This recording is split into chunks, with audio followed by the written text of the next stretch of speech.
Hi అండి, అందరికీ నమస్కారం. ఈరోజు పొలం దగ్గరకు వచ్చాము. అసలు చేను దగ్గర చూసి వెళ్దామని వచ్చాను. ఇది మీరు చూస్తున్న పైరు వచ్చేసి మినుము రకం.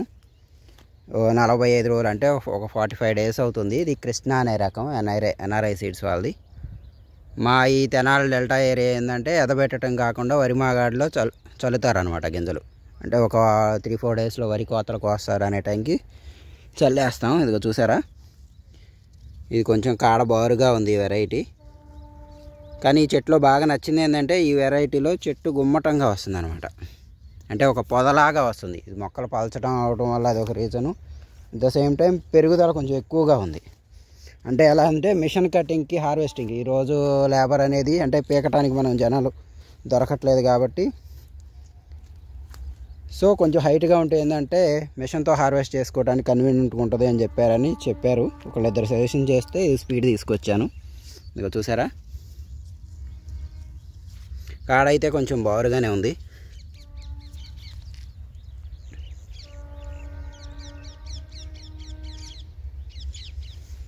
ఇది 45 డేస్ అవుతుంది ఇప్పటికి చల్లివి. చెట్టు నిండా ఒక కాపు, ఇంకా పూత మొదలవ్వలేదు. ప్రతి ఒక్క చెట్టుకి ఇప్పుడే మైలు పూత అంటారు కదా, ప్రతి ఒక్క చెట్టుకి ఒక 4-5 పూతలు అలా వచ్చి ఉన్నాయి. కానీ చెట్టు విధానం బాగుందన్నమాట.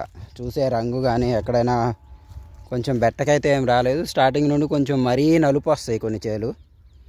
ఈ చెట్టు మొదటి నుండి ఇదిగో ఈ రంగులోనే ఉందన్నమాట. పూర్తిగా మాడిపోయిన రంగు అనేది అసలు రాలేదు. చేను మొత్తం ఇదిగో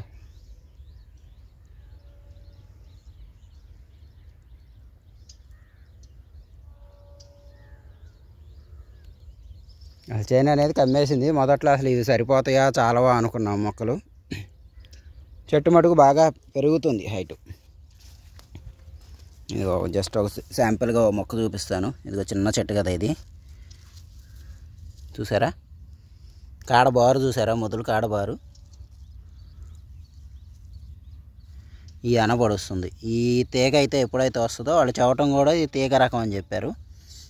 కింద కాపు అనేది ఎంత ముఖ్యమో పై కాపు నిలబడిందంటే ఒక ఎకరానికి వచ్చి ఒక 2-3 బస్తాలు తేడా ఉంటుంది ప్రొడక్షన్లో. సో ఇంకొక 1 వీక్లో మొదటి కాపు అయితే నిండుగా వచ్చేస్తుంది కింద నుండి. ఆ తర్వాత ఒక 1 వీక్ తర్వాత ఎలా ఉంది, ఇప్పుడైతే ఒకసారి స్ప్రే చేద్దాం అనుకుంటున్నాం. కొంచెం రెక్కల పురుగులు ఎరుగుతున్నాయి అన్నమాట. అవి గుడ్లు పెట్టడం వల్ల మనకి పురుగులు స్టార్ట్ అవుతాయి. సో అందుకని మేబీ ఒక 2-3 డేస్లో ఒకసారి స్ప్రే చేద్దామనే ఒపీనియన్తో ఉన్నాను. చూసి వెళ్దాం అసలు ఎలా ఉందా ఏంటి అని. సో మరిన్ని వీడియోలు అప్లోడ్ చేస్తూ ఉంటాను. పొలాల్లో ఏంటి, ఏ మందులు స్ప్రే చేస్తున్నాను ఏంటి అనేది. Thank you.